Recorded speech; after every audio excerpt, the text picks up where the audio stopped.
Kaixo, bideo honetan amaituko dugu aurreko bideoan amaitu barik geratu dena. Gogoratu, bi dimentsiotan ari garela, marraztu genuen zuzen bat, A puntutik pasata lau maldarekin, eta nahi genuen marraztu beste zuzen bat, S zuzena, beste puntu batetik, B puntutik pasata, eta R zuzenarekin paraleloa dena.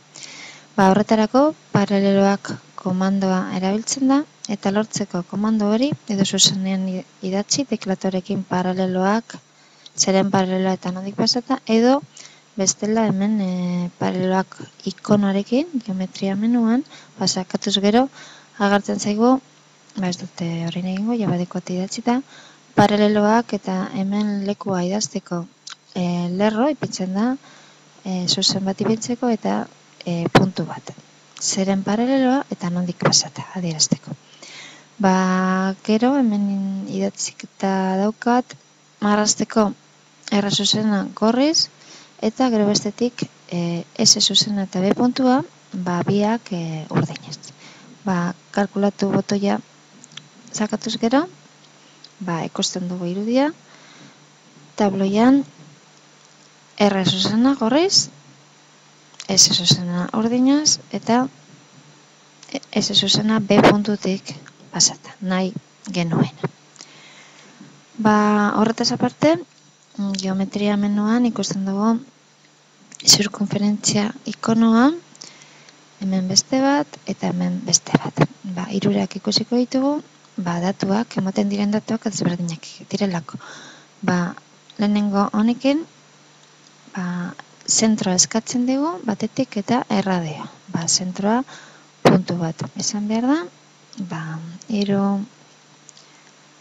lau koordenatua eta adibidez 5 erradioa.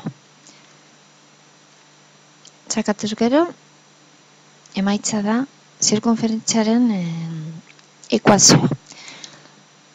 Marrazteko, marraztu komandorekin, eta aurreko guztia ez idazteko, izendatu. Adibidez, Z letrarekin eta Z zirkunferentzia marraztuko dugu. Hemen tabloian agertzen da. Orain nahi dugu beste zirkunferentzia bat, baina beste datu batzuk emanez. Adibidez, ikon honekin 3 puntu ikusten dira, 3 puntu eskatzen direlako, 3 puntu hauek lerrokatuak ez direnak idatziko gu, 0 bat, beste puntu bat, 2, 3, eta beste bat, 2, 2. Eta hemen berriro zirkunferentziaren ekuazioa.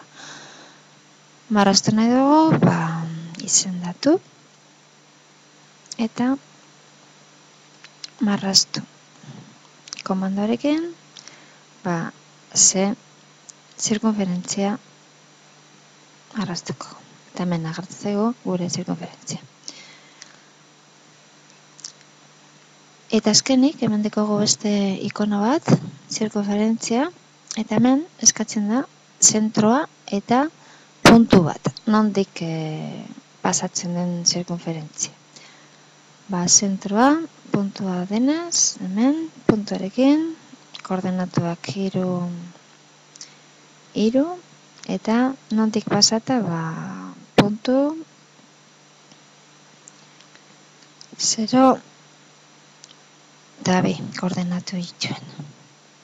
Hemen agertzen zaigu, ekuazioaren zirkunferentzia, eta ikusten dugu 3, 3. Zentroa dela, genekien, eta hemen, 10 erro kuadro, erradio izango da. Marrazteko berri hori, izendatzen dugu, letra batekin, eta marraztu komentoarekin, marrazten dugu. Eta nahi badugu, kolorez marraztu, giltzen artean, kolorean, berdin, laranja, adibidez, eta sakatu botoia. Ikusten duzuenez, laranjaz agertzen zaigu ze zirkunferentzia.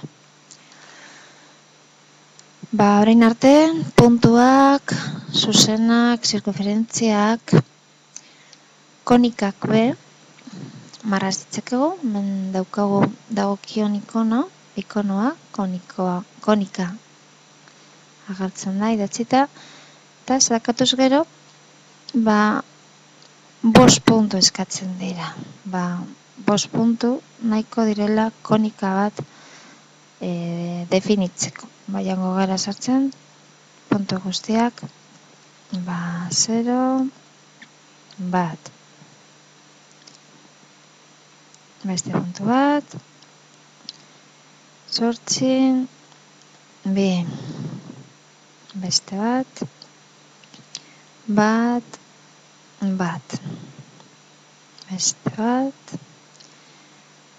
2, 4. Eta azkena, 0, 0. Ia, ze konika agertzen zaigun.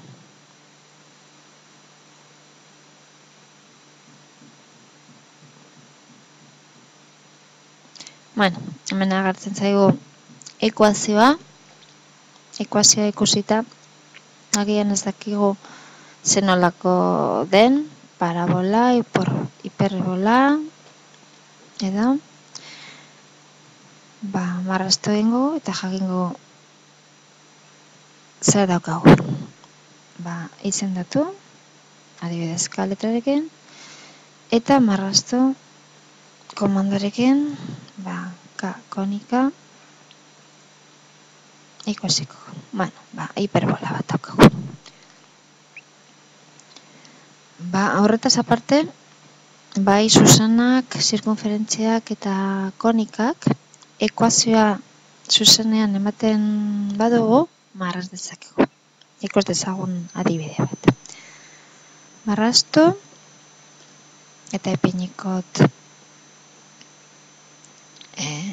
isa, berbin, zati lau, ken, ikarratu,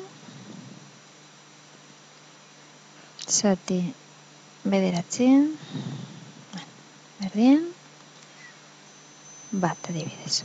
Badakizue, hiperbola baten ekuazioa idatzi dudala, beraz, hiperbola agertu behar da.